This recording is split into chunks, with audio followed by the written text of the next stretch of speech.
Cronin Toyota and Cronin Nissan are honored to partner with Proudly We Served, as well as the continued support of our local active and retired military veterans across eastern Indiana.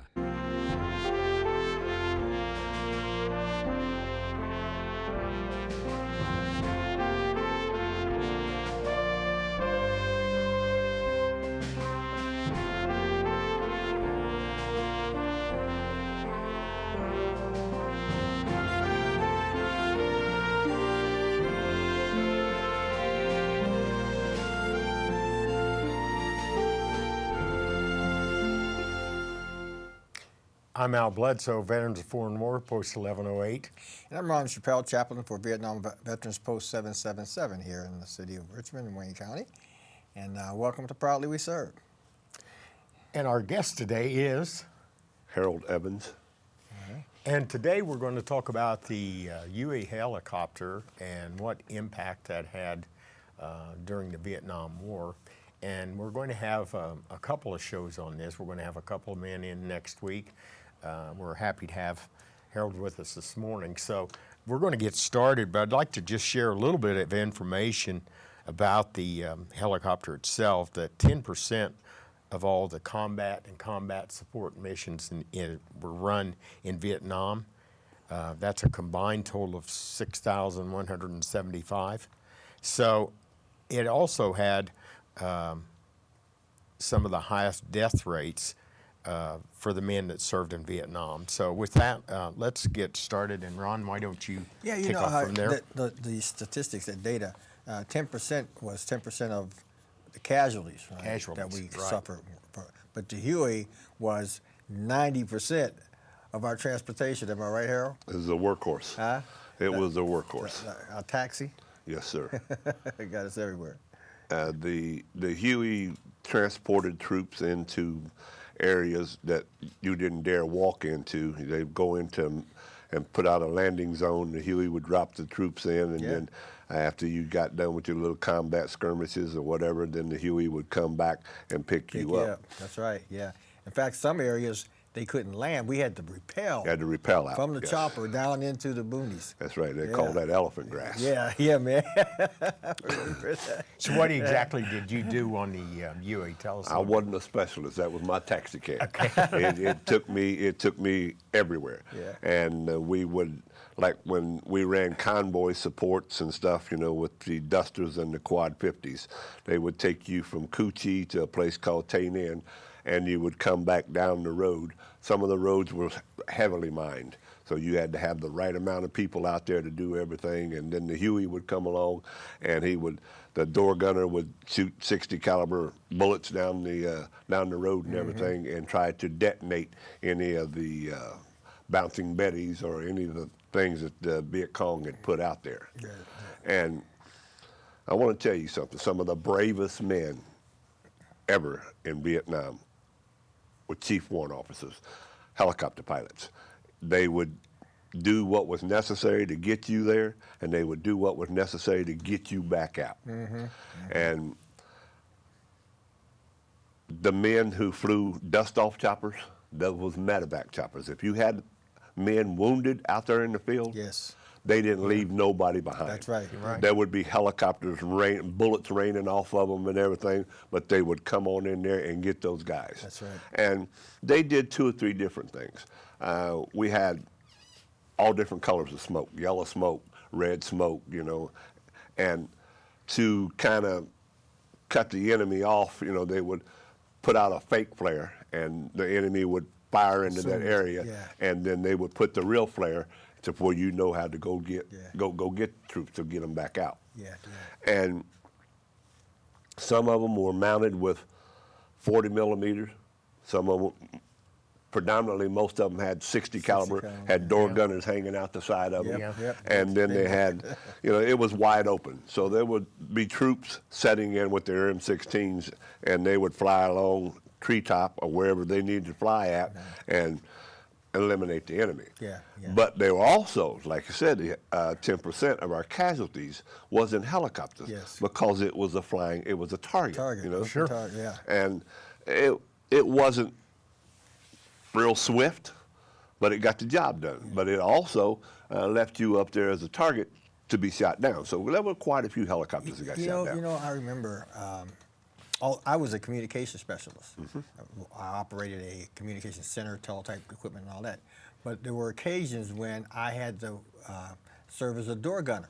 Oh, yes. Because of shortage of personnel. That was probably the most frightening experience I ever had, sitting on the door of that chopper with that 60 millimeter caliber machine gun. How many gunners were there? Just well, I'm an Air Force guy, there was two. There was two. Two gunners. One on each side. One on each side. Each Okay, side of that's the what I thing, thought. yeah. And so the chopper's flying, and you got a guy sitting here and a guy sitting here, and they're flying down over the bush, over the jungle, and you're looking, and if you see anything, you let it fly. That was scary, though, because you knew, I mean, you had nothing to protect you. You had nothing protected. Nothing. You were wide open. Wide So open. how many men could carry on a Huey? Well, they say 15, but we've had them loaded down. Yeah. You know, Yeah. there's plenty of chopper pilots say, "Hey, I'm taking everybody. That's right. Let's go." That's right. It was kind of cumbersome coming back up with it overloaded, but they They made it happen. made it happen. That's right. Yeah. They made it happen. Yeah.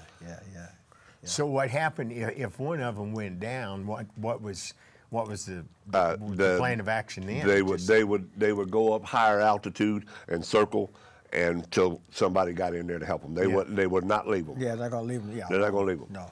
And then we had another helicopter. Now today they have the Apache, Yeah. but back in the day we had a helicopter called the Cobra gunship. That's Yeah, right. sure, the That's Cobra. right. Yeah. Now that was the bad boy. Yeah. And I remember that one. And the Cobra gunship would come in and he would just protect that chopper that's down. Yeah. It would stay. And I want to tell you something. He was loaded. He was loaded with everything. He was loaded. Yeah, And I remember that. and it looked like a solid red stream of water. And that was every fifth round was a tracer. Right. So Yeah. it was raining a lot of bullets down Yeah. there. And it was very, very maneuverable. Yeah. And then they had the little helicopter called a Loach. It would go out and he could take that thing and counteract and take it, turn it upside Straight down up. and do what you wanted to Yep. with it. Yep. So in all, the infantrymen on the ground loved their chopper pilots. They did. Sure. They did. Yeah, I can Because appreciate that. Everybody did. Yeah, everybody. Everybody And did. They were they our- knew that was their way out. Yeah. We knew when we were going into combat that they were going to take you to an LZ. An LZ was a landing zone. Sure. They take you and drop you, and you go ahead and do what you got to do, and we'll be back at 05 or whatever, you know, and then boom, fire smoke, they come in and get They you. were your main sport. I brought something with me today. We counted on those guys for everything. Harold, you remember what these are? Oh, yes. And MRE. then we got sophisticated. Yeah, And we got then these. they went to those. Yeah, The yeah, MRE. yeah. Oh wow! How long have you? This was How long have you had that? these were made post Korean War and distributed to us in Vietnam, and these were much later made. But everything you need is in here. You're a complete meal. Everything you need. All you need is a little bit of water. A little bit of water. And most often, well, we didn't have time to build a fire, so we would put them on the manifold of a vehicle Yes, sir. and let that heat it up. Wow. Yeah. Hey, It's all new to me. It's and you all Army you stuff. didn't lose your P-38. That's right. Oh yeah, the little can opener. Little can opener. Yeah, P-38. yeah. That opened your cans and everything. And so Yeah. you were able. You were able to. Yeah. Survive. And they would bring in Huey. They bring in boxes of them, Boxes and they of drop them. them. Drop it. You know, and then everybody go in there. So and as get they 'em would and bring men in, if they were, if you will, shot down, how did they handle that? Just a skirmish, just to go after them, or how did they handle that? the enemy. Yeah, I mean, the enemy, if they shot them down, they obviously going to try to get them. But that's when you called the Cobra gunship in, Right. and the Cobra gunship tried their best to keep the enemy away from Well, I'm that familiar chopper. with Right. Cobras. So they would Yeah. just constantly fly around Yeah. there, and a lot of times on impact, everybody on their helicopter was killed, Yeah. Yeah. and they would try to come over and get what they could salvage off of their helicopter. But if there were still men alive, them Cobra gunships are not leaving until they were able to get either a Chinook a Chinook helicopter. So It what had that big is. old. It was the big one. It was the big one, Right. big old double bladed, and it had lifting power. Yeah.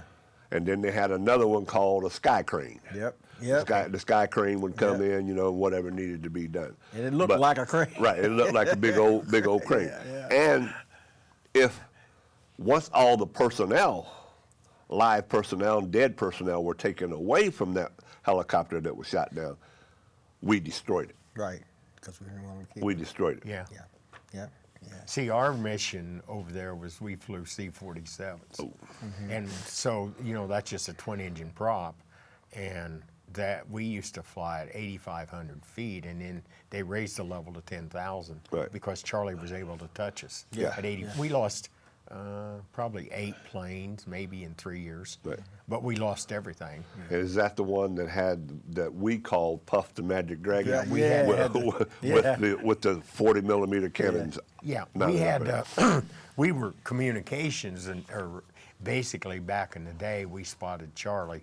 Right. When we spotted Charlie from that high up, we could call in the Cobras, we could call in the B-52s. In fact, we found out later that our outfit was the most responsible person in calling in B-52 strikes. Oh, yes. We called in you guys, or the Army. I don't know how exactly, excuse me, the Cobra fit into that plan of action when they did that. I know when we had Tet Offensive in Saigon, I had just come down from north and had come down to Saigon and couldn't land because Charlie was Yes. on the flight line at that time. And I know they called in Cobras, and then they started calling in the 101st to land. And I think they came in on Huey's, Oh, actually. yeah. Oh, yeah. They're coming on Huey's. Yeah. I was they- with First Cav Division. That's all we had was Huey's. First cat. And, So- and the thing is that a lot of people don't realize that you were set up. You had a main base, Yep.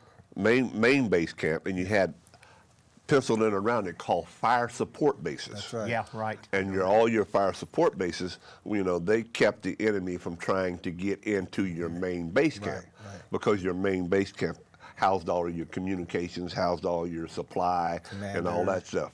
So you did everything you could to keep the Viet Cong Right. and the VC. Right. See, they had the regular North Vietnamese, Right. and then they had the Viet Cong, which were from Village.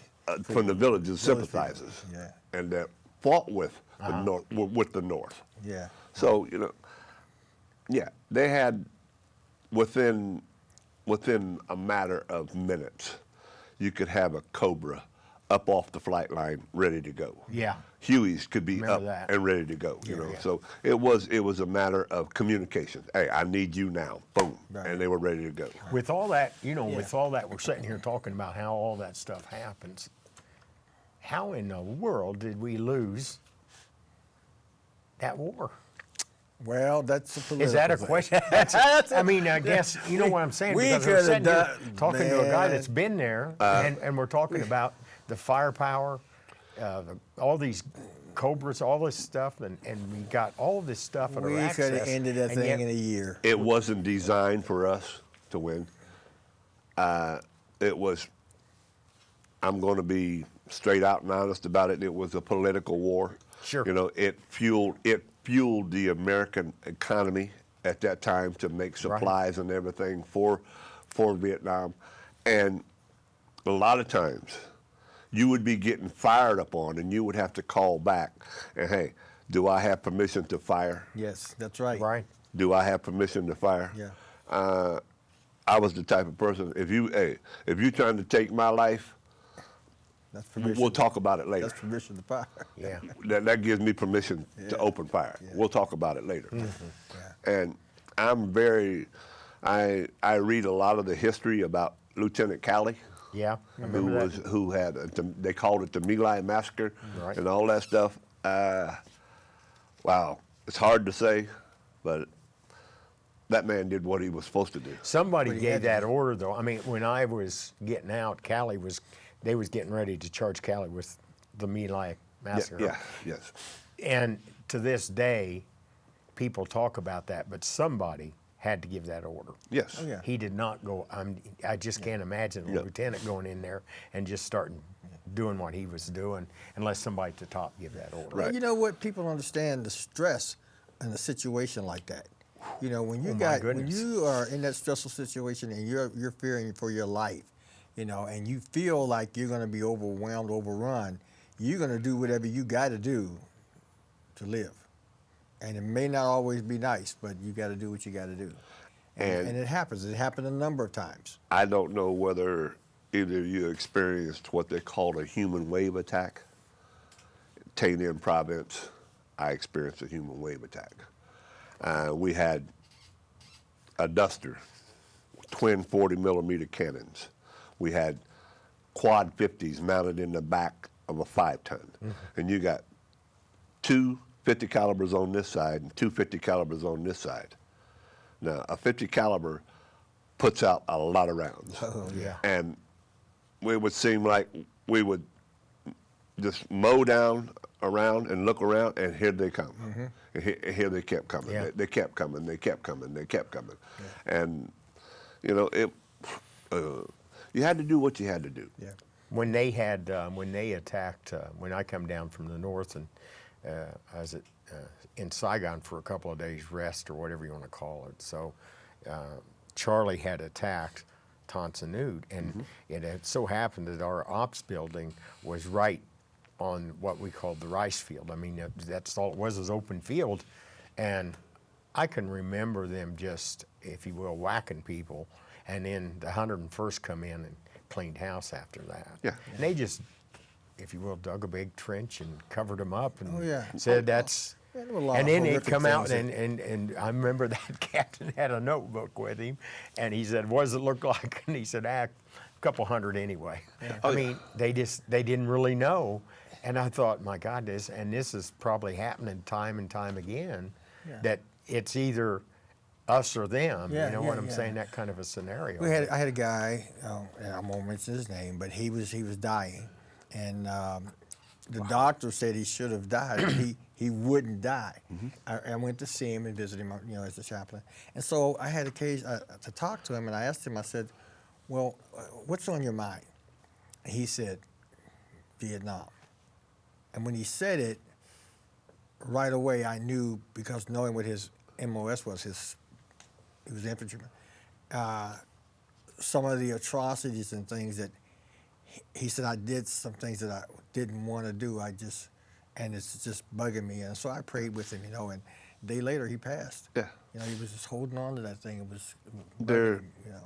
There are a lot of my good close friends that are Vietnam veterans that have never talked about it, never, and they never will. If it had not have been for some Earlham College people coming and asking me to give a presentation on Vietnam, I probably wouldn't be sitting here today talking about it. But I went over and did a presentation on Vietnam. And I thought it was going to be probably 40 or 50 people or so. Well, happened to be a whole bunch. And some smart kid, first question out of his mouth, it says, "Did you ever kill anybody?" Oh, yeah, I've been asked that a And- number of times. That, I was startled for a minute. I took a deep breath and I turned and looked at him. I said, "I'm going to answer that question for you. How many different ways did I have to take another man's life to preserve my own? How many different ways did my comrades have to take another man's life to preserve their own?" And you know, Good response. you don't know. Yeah, yeah. You don't know. Yeah. And people, even down people today, they'll make little comments. Well, you guys, back when they come back from Vietnam, oh, baby killer this, baby killer that. But people don't understand. They had no value on your life, whether it was 2, 3, 4, 5, 6, 7, 8, 9, 10-year-old and on up. They would booby trap would them, use them, and yes. just as soon as an American, see, hey, we all had compassion for kids. We kept Cookies and candy bars, you know, gum and stuff, Yeah. and we would pass them out. Yeah. Pass them out. Yeah. Wow. And as soon as you would go to pick that child up Yeah. or get close to that child, they would explode. Yeah. So, no, that's not the evolution that we just went over and just took people's lives.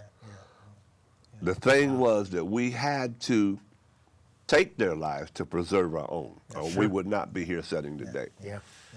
A lot of people don't understand war. Yeah. That when it was Tet, it turned out that one of the leading guys for Charlie was the barber. We had a barber. Oh yeah, that came in and and cut hair. Yeah. Oh, and yeah. it turned out the barber was the guy. that Well, was that's just like and they thought, they came in. You know, they had jobs that they came on post. They would come in and wash our clothing and everything. sure. And Mama San told us one day, she said, Dowie, she said, Buku VC. I said, what do you mean? She said, there's VC that infiltrated, that done took the people's ID and came in on post. Right. And they were, you know, so they infiltrated quite a bit. Yeah. And then a lot of times that you would capture a Viet Cong and they called him a Chu Hoi soldier. Well, Chu Hoi, I give. So I'm going to work for you.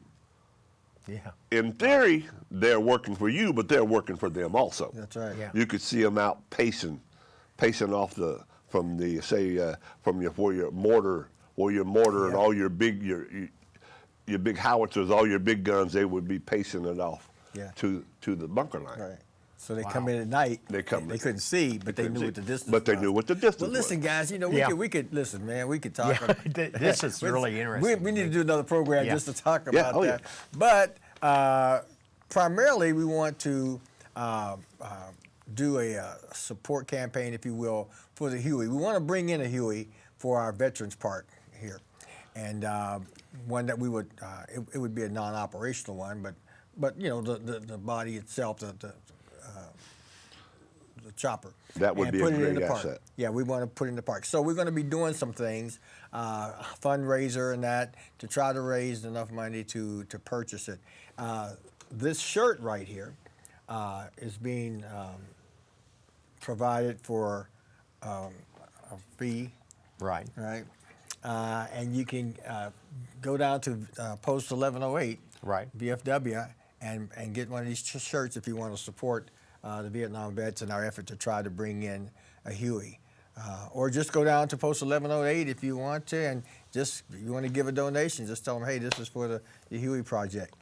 We would appreciate that, yeah. I met a guy yesterday, not to get off the subject, because this is really what we want to focus on. It's at the dealership, yes. He was a Green Beret, and he gave me some money to support the Huey thing. He said everybody knows what a Huey is. Yeah, And and he's going to try to make it. He's from Ohio, Greenville, I think, and he's going to try to make it whenever we had that. I got his phone number. Yeah. I told him I'd call him whenever we're going to have the ceremony and everything, because you've really, really opened some doors here today that I don't think we can. Man, I don't think we can. I forgot a lot of stuff. This guy's a wealth of information. But hey, I didn't need my notes. The Vietnam veterans meet every third Thursday down at Post 1108 here in Richmond at 6 p.m. We eat.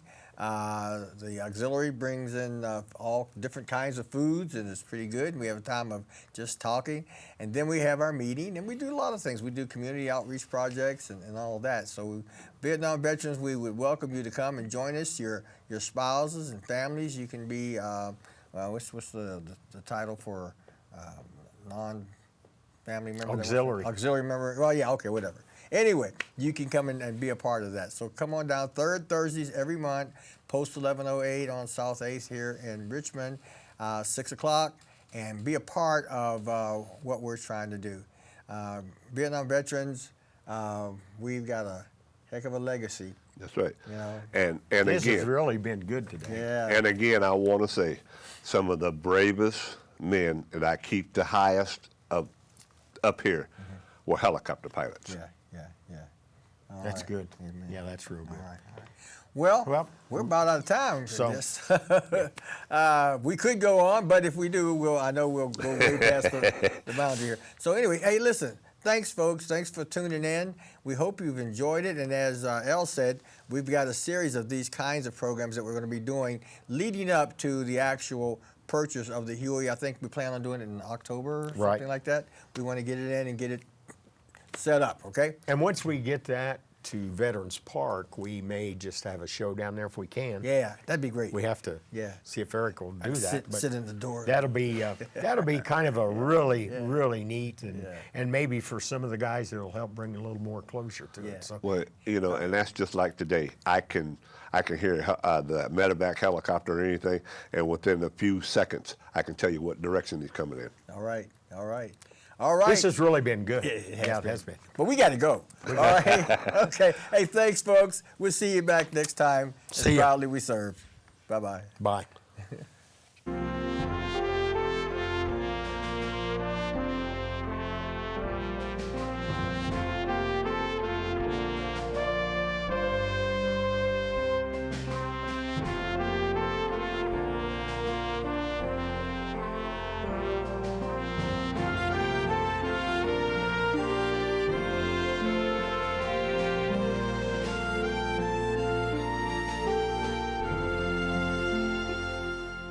Cronin Toyota and Cronin Nissan are honored to partner with Proudly We Served, as well as the continued support of our local active and retired military veterans across eastern Indiana.